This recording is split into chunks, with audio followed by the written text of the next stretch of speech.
Right, well, I'm now narrating the audio for this because, unfortunately, the system didn't work when I originally wrote these slides. Let's see, where were we last time? We were talking about the indiscrete topology on X being a sigma algebra and a discrete topology on X being a sigma algebra. So here's a few more examples that are quite easy. So this is a special case of a slightly more general case here. Suppose somebody gives you a subset of X, call it A, and they say, I want to have a sigma algebra on X, and I want A to be one of the elements of this sigma algebra. Then you can figure out there's a fewer sets you need to make a sigma algebra like that. Well, you have to have the empty set in, and you have to have X in. You've got to have A in, because that's what we wanted. And because sigma algebras have to include complements, you have to throw in the complement of A.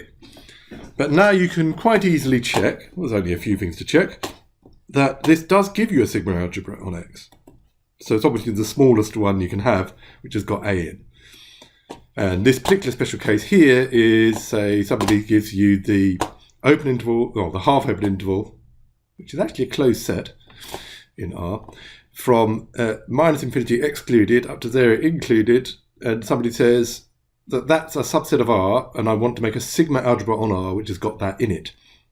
Then, well, you can need the empty set, you can need R, we need the set we were talking about, and we need the complement of that set, which is, of course, the open interval from 0 up to infinity.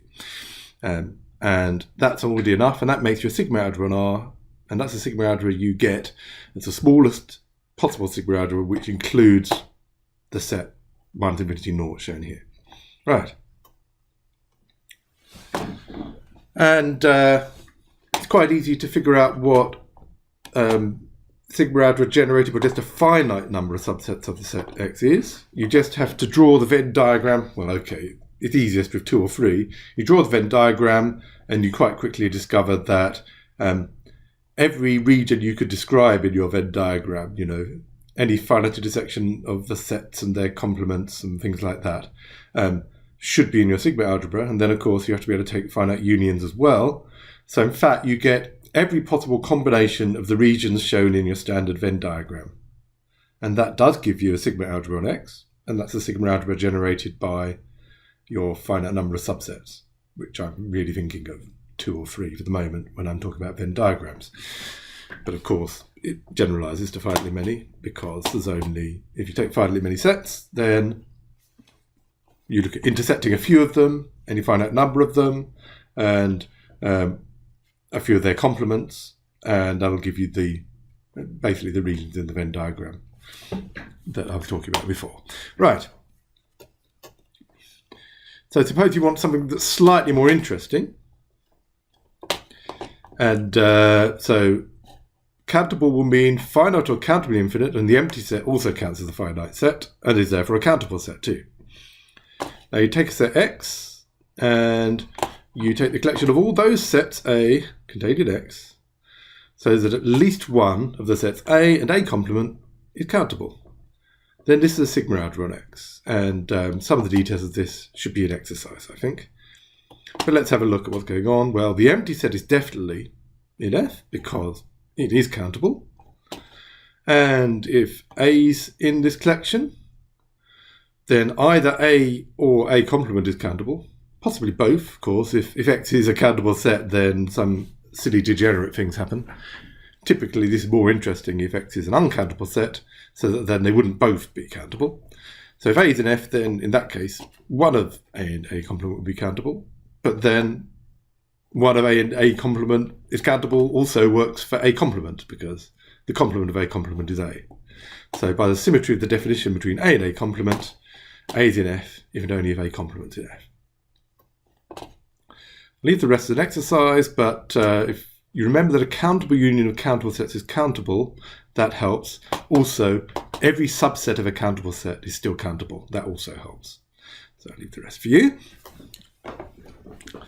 And so the next section would be about the collection of subsets of X, and also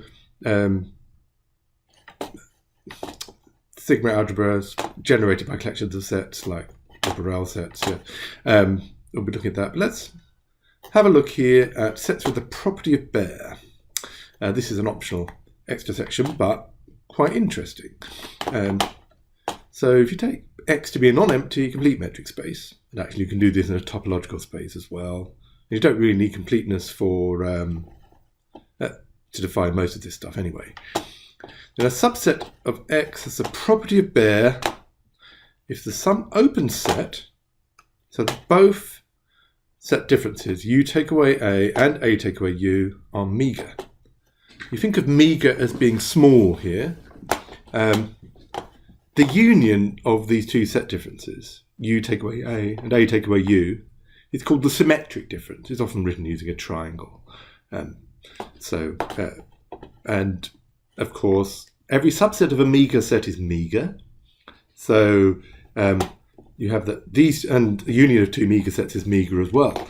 So these two are both meagre if and only if the union of these two, which is the symmetric difference, is meagre, which is how often people do it. So the idea is that this somehow tells you that your set A is almost open because it differs from an open set by a set which we think of as small. And in complete metric spaces, in particular, meagre sets tend to be small. If you're in the complete metric space, then the whole space might be meagre. But we've got the Baire category theorem helping us to say that generally meagre sets are quite small. Right. So this says that A is almost the same thing as U because these two differences are small. If they weren't there at all, then A and U would be the same.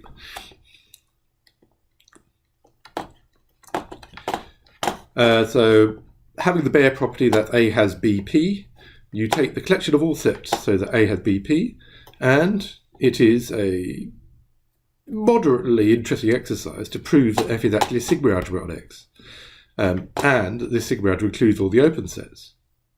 It's obvious that open sets have got the Baire property, so once it is a sigma algebra, it includes all the open sets, and that means once we've had a look at the next section and what the Borel sets are, then this will tell you that every Borel set has a property of Baire. And my latest version now of the challenging problem sheet does include some questions on the Baire property. And I'll stop the recording there.